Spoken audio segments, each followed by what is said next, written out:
तो इस फिल्म का नाम है परफेक्ट ब्लू और इसकी कहानी काफी ज्यादा शॉकिंग, डिप्रेसिंग एंड कंफ्यूजिंग है और आप थ्रू आउट मूवी ये नहीं समझ पाते हो कि आखिर हकीकत में हो क्या रहा है। मूवी की शुरुआत में हम मीमा किरिगोई को देखते हैं जो कि चैम नाम के जे-पॉप बैंड की एक लीड मेंबर है और वो फेस्ट में परफॉर्म करने के लिए रेडी हो रही होती है जहां अभी पावर रेंजर्स का थिएटर प्ले चल रहा होता है। अब चैम बैंड की परफॉर्मेंस होने वाली होती है एंड लोग मीमा को देखने के लिए पागल हो रहे होते हैं। नेक्स्ट सीन में चैम बैंड अपना परफॉर्मेंस देने के लिए तैयार थे कि तभी कुछ उत्पाती लड़के शो को डिस्टर्ब करने में लग जाते हैं। तभी हमें एक सिक्योरिटी गार्ड दिखाई देता है जिसका नाम मी मेनिया होता है। ये बंदा थोड़ा क्रीपी है एंड उन उत्पाती लोगों से लड़ने के लिए भी चला जाता है जिसमें ये बुरी तरह से पिट जाता है। ये फाइट होता देख मीमा चिढ़ जाती है और बोलती है अब सबके शांत होते ही मीमा एक इम्पोर्टेंट अनाउंसमेंट करती है that this gonna be her last performance क्योंकि 30 सीरीज उसके पैसे नहीं देती, इस वजह से वो अब सिंगिंग बंद कर देगी। इस अनाउंसमेंट से सब लोग शॉक हो जाते हैं और ये डिसीजन मीमा को कितना महंगा पड़ने वाला है ये आपको मूवी देखकर ही मालूम पड़ेगा। अब सीन स्विच होकर मीमा के घर पर आती है जहाँ सब बिखरा पड़ा है। दरअसल मीमा ने सिंगर करियर से एक्टिंग करियर में स्विच करने का डिसीजन ले लिया है लेकिन इस डिसीजन से वो इंटरनली हैप्पी नहीं है। ये हम इसी बात से समझ सकते हैं कि वो अपने जे-पॉप बैंड से रिलेटेड स्टफ को समेट रही होती है और इसके बाद से ही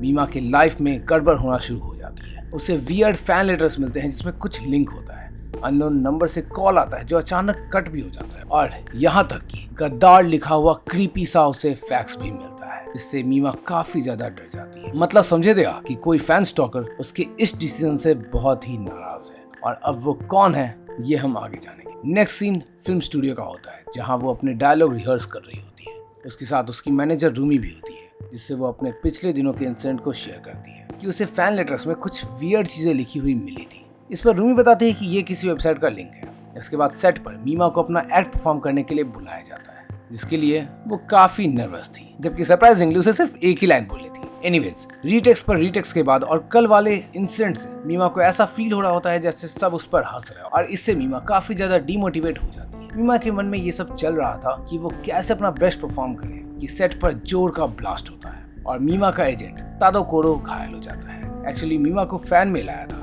जो उसका एजेंट रिसीव करके खोल देता है जिससे ये ब्लास्ट होता है। साथ ही मीमा की नजर जब उस पर लिखे हुए मैसेज पर पड़ी तो वो नोटिस करती है कि ये तो एक डेथ थ्रेट है जिससे ये बात क्लियर थी कि इसका पर्पस मीमा को हर्ट करना था। इससे मीमा काफी ज्यादा डर जाती है कि उसे हर जगह स्टॉक किया जा रहा है। Just imagine. वहीं इसके बाद मीमा घर पर आए हुए फैन मेल को भी रूमी के साथ चेक करती है ताकि वो जान सके कि ये किस वेबसाइट का लिंक है। इसके लिए मीमा रूमी से कंप्यूटर मंगवाती है और पता लगता है कि ये मीमा के नाम पर ही एक वेबसाइट बनी हुई है जिससे मीमा को काफी अच्छा भी फील होता है। इस फैन वेबसाइट पर मीमा के अब तक के सभी इवेंट्स के डिटेल्स वगैरह अपलोडेड थे। इस time internet was a new thing तो मीमा रूमी से इंटरनेट एक्सप्लोर करना सीखती है एंड देन घंटों इंटरनेट पर स्पेंड करती है। स्लोली मीमा गॉट टू नो कि इसमें उसकी लाइफ से रिलेटेड काफी पर्सनल चीजें मेंशन है लाइक वो कौन सा प्रोडक्ट यूज करती है, कहाँ कितने बजे जाती है और इनफैक्ट इस पर यह तक मेंशन था कि फलाना डेट को जब वो ट्रेन से उतरी तो उसने पहला कदम कौन सा रखा था। इट वॉज रियली इनसेन क्योंकि जिस डेप्थ और जितनी छोटी छोटी डिटेल्स को कवर किया जा रहा था ये साफ हो गया था कि ये किसी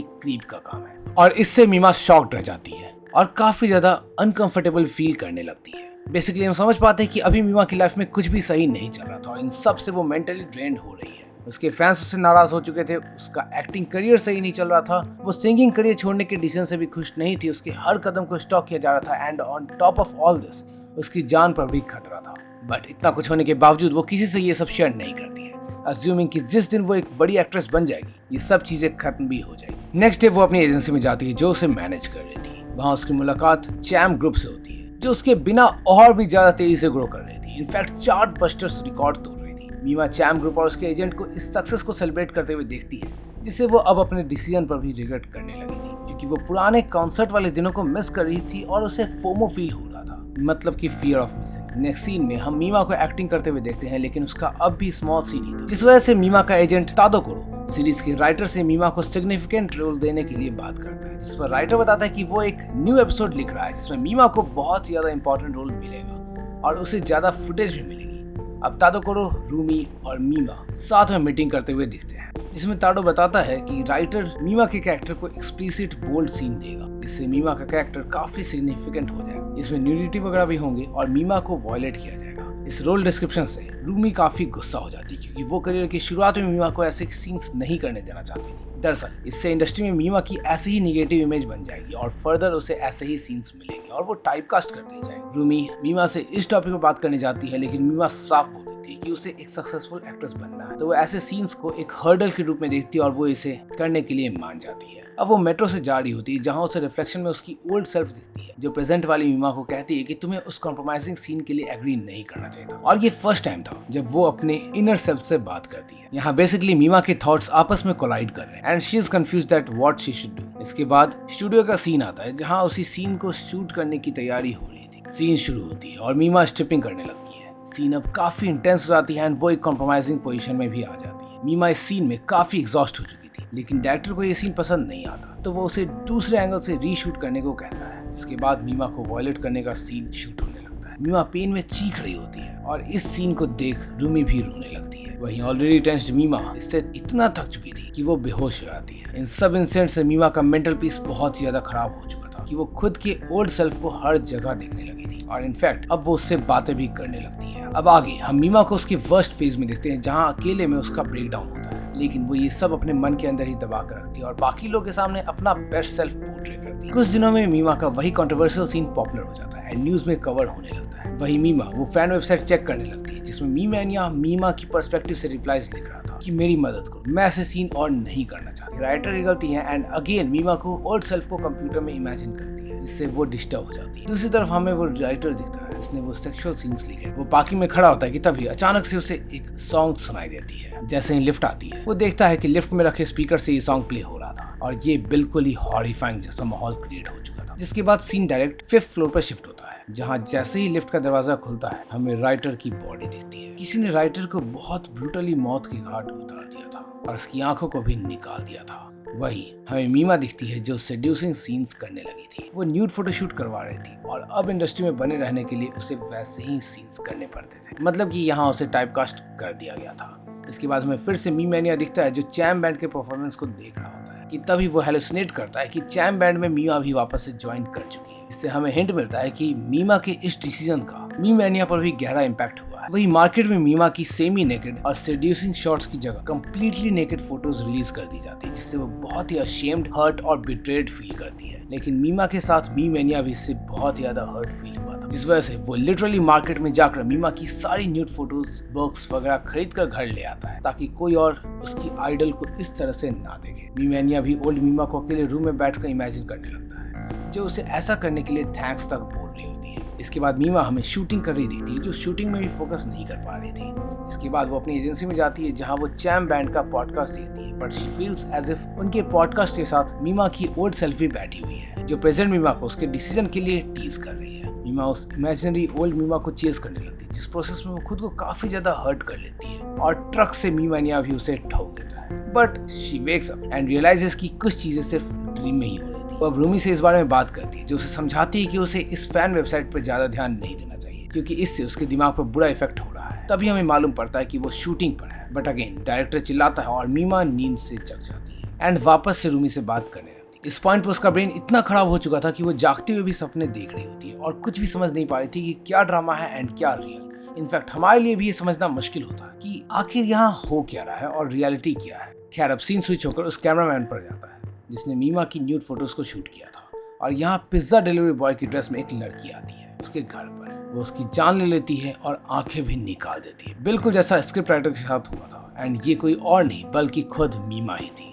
इसके बाद अचानक से मीमा की आंख खुलती है और वो खुद को अपने बेड पर देखती है एज इफ ये सब सिर्फ एक सपना हो। मीमा को तभी उसके एजेंट का कॉल आता है जो उसे इन्फॉर्म करता है कि कैमरामैन की तो डेथ रियलिटी में हो गई है, जिससे मीमा शॉक्ड रह जाती है और एक बार फिर हम कंफ्यूज हो जाते हैं कि आखिर यह चल क्या रहा है भाई।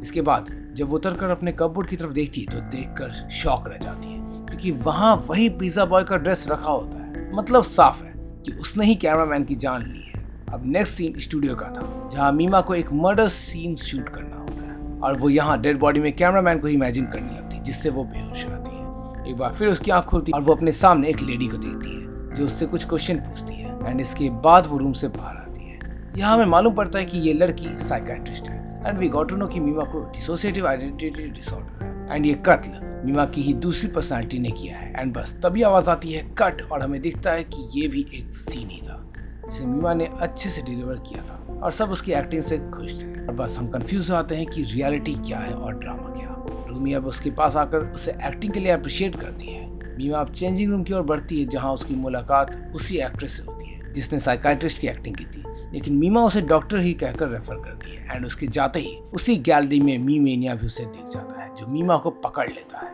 और अटैक करते हुए कहता है कि वो असली मीमा नहीं है। असली मीमा किरिगोए तो वो जे-पॉप की लीड परफॉर्मर थी, उसकी आइडल, और ये कोई इम्पोस्टर जो उसका नाम सिर्फ बदनाम कर रही है। मीमेनिया कहता है कि वो मीमा को खत्म कर देगा ताकि ये मीमा ओरिजिनल का और भी नाम खराब ना कर सके। ऐसा कहकर मीमेनिया उस पर अटैक कर देता है, लेकिन उल्टा मीमा ही उसे टपका देती है। तभी मीमा को समझाने के लिए रूमी उसके पास आती है और मीमा उसे सब बताती है कि यहाँ अभी क्या क्या हुआ। लेकिन टू आवर अटर सरप्राइज जब मीमा रूमी को बॉडी दिखाने ले जाती है तो उसकी बॉडी गायब हो चुकी थी। इस पर रूमी उसे समझाते हैं कि जरूर वो कोई डे ड्रीम देख रही होगी। इसके बाद रूमी मीमा को मीमा के घर पर ले जाती है जो काफी क्लीन होता है।